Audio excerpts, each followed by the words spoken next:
Le trésor de Rackham le Rouge. 3. Messieurs, approchez, voici la croix de l'aigle. Bravo. Allons, au travail. Tiens, que signifient toutes ces entailles dans le bois?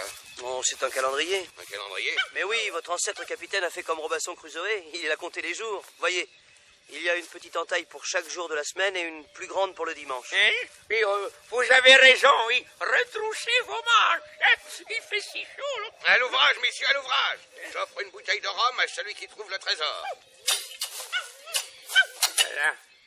Vous allez dire que je suis indiscret, capitaine, mais que faites-vous à creuser ici? Vous cherchez quelque chose, là? Oui, nous chassons la taupe. Hein? Ma faute? Ah, mais jamais de la vie, capitaine. C'est pas ma faute. Moi, je vous ai toujours dit que c'était à l'ouest, mais bien plus à l'ouest.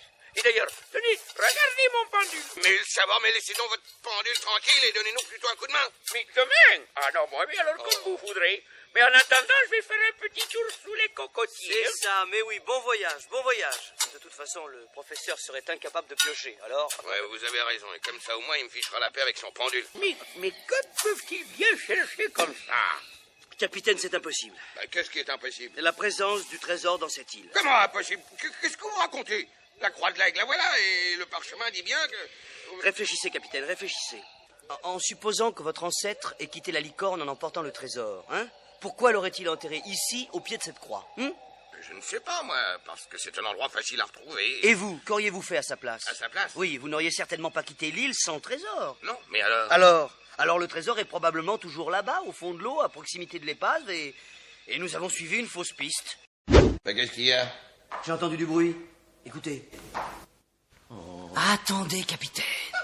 Tatin! Allons, vous rêvez! Oh!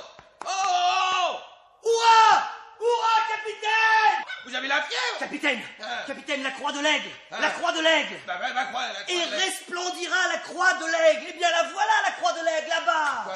La statue de Eh l'évangéliste? oui, vous allez voir où c'est merveilleux! Quelle chance, quelle chance! La croix de l'aigle. Il suffit de déplacer ce grand tableau que voilà.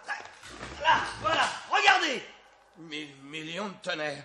Un aigle au pied de la statue.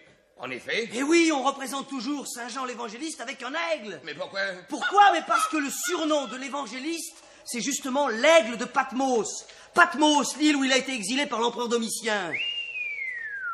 Vous en connaissez des choses. Eh oui, malheureusement, je ne sais toujours pas où est le trésor. Je pensais que peut-être derrière ce tableau, nous aurions trouvé... Là, sur le globe terrestre en pierre, juste au point indiqué sur les parchemins. L'île des Antilles que nous avons explorée. Mais regardez plus près, capitaine. Elle est en relief, cette île. Mais on dirait un bouton. Un bouton? Mais oui!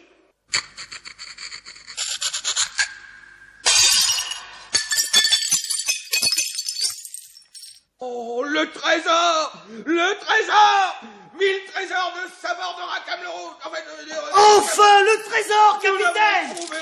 Mais regardez ces colliers de perles, ces bijoux, ces pierres, ces bracelets. Admirable! Ainsi, le chevalier de Haddock, en quittant la licorne, avait réellement emporté le trésor. Eh oui! Ça veut dire que nous avons parcouru des milliers de kilomètres alors qu'il était ici à portée de la main. C'est ça! Oh,